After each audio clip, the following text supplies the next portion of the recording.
So today I went to a funeral for a family friend, and I called her my aunt, even though she really wasn't technically my aunt.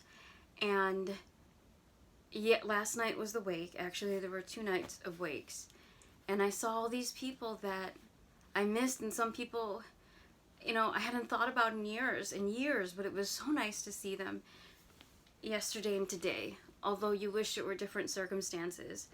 And two things came to my mind the past 24 hours, going over and over in my head, and one of them is Dunbar's number. I don't know if you've ever heard of it.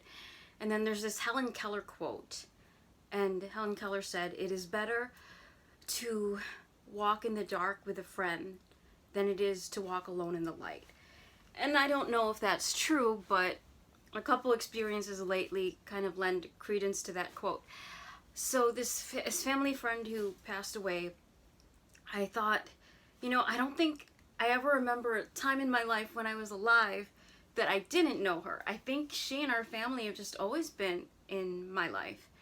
And she, I thought about it, and I went to the church that she helped found, how I know her. Maybe my family knew her before that church, but I grew up there and I was there for 20 years. So I went there for 20 years of my life.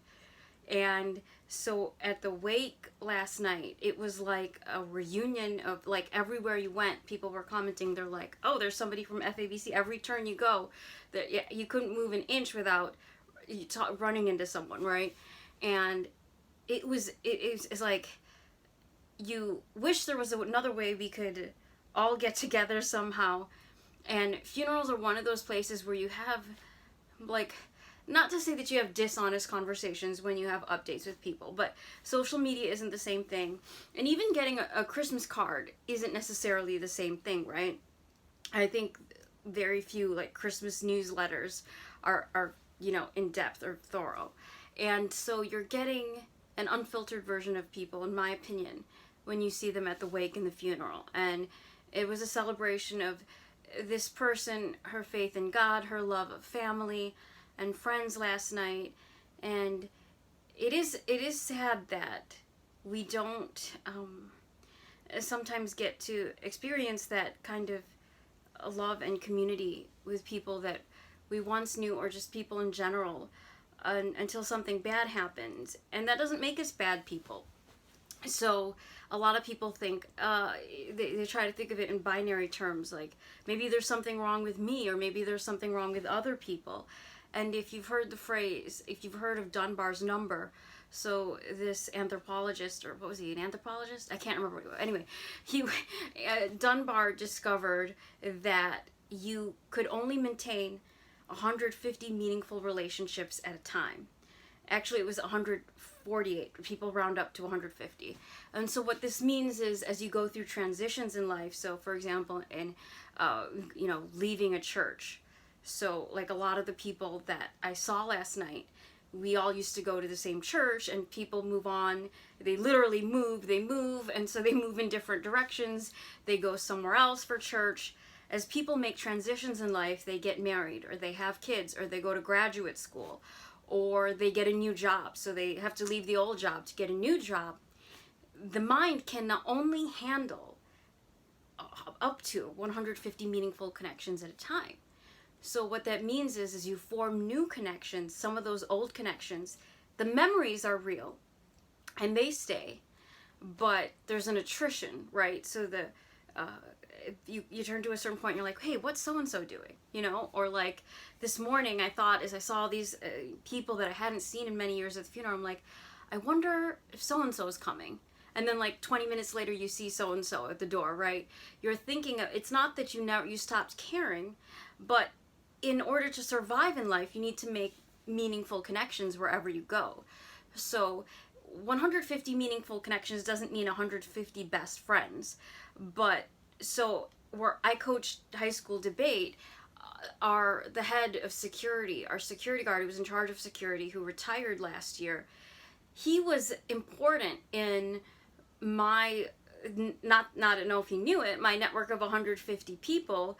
because he helped me stay sane. Even though I only talked to him once or twice a week, you know, it wasn't like we were best friends, right? I didn't tell him what was hey, here's what you missed on Days of Our Lives yesterday. Okay, it's not like that.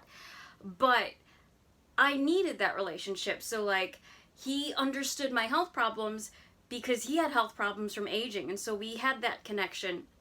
And also he used to be a boxing fan. He had lived through the era of the four kings of boxing. So we shared, you know, we would use boxing metaphors and analogies to describe our health problems, and so we kind of got each other.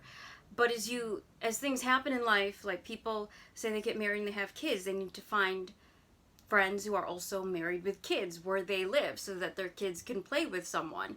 And so there's some attrition, right? Some relationships fall by the wayside.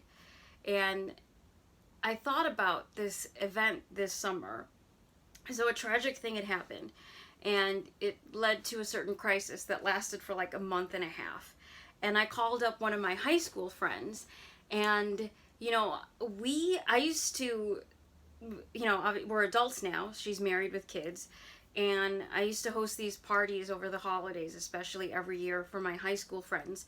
And I did this throughout college and a little bit beyond that, elaborate parties. And I just remembered all the Christmases we spent together, and we don't see each other that often. But I called her, and as I called her, I realized the last time we saw each other was at her mother's funeral 2 years ago.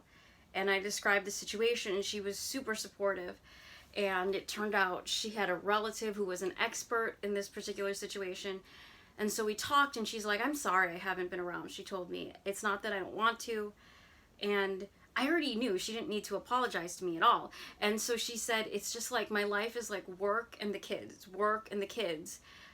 And I come home, I gotta put the kids to bed, and that's life. And she said, I don't remember the last time I've spoken to a friend on the phone since... And then she paused, and she's like, actually, I don't remember the last time I've spoken to a friend since I'm talking to you. And I thought about it, and I was like, I'm not grateful for the crisis. We're not grateful when people we love die. We're not grateful for accidents. We're not grateful for illness. In general, we're not grateful for these things. But I'm grateful for the friend who's there with me, you know, walking with me, or as Hellen Keller would say, walking with me in the dark. And sometimes you don't know people's true character until something bad happens. And you see, like today, you see a lot of love and warmth and community. And, or what happened this summer, you know, I go way back with this person, you know, like I think I've known her for most of my life. But there's other people that I've known in equal length of time, right? Since high school, but these kinds of things bring us closer together, where, you know, the person's character has been tested, the relationship is tested by stressors like that. So if you're wondering, you know, you have a relationship that's fallen by the wayside, and you think, I wonder what happened, you know, part of it sometimes is Dunbar's number. And realistically, there are only 24 hours in a day.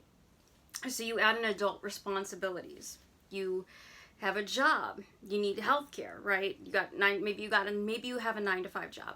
Maybe you have kids to take care of. It's not realistic that every single person that I saw at the wake and the funeral that I haven't seen in forever, it's not a realistic aspiration that we're all going to get together and be an integral part of each other's lives to the degree that we once were, right? It's just not realistic. But you know, I did exchange phone numbers with a good friend that I saw at the funeral today that I hadn't seen her in a few years, and it was nice. It doesn't mean I don't care about...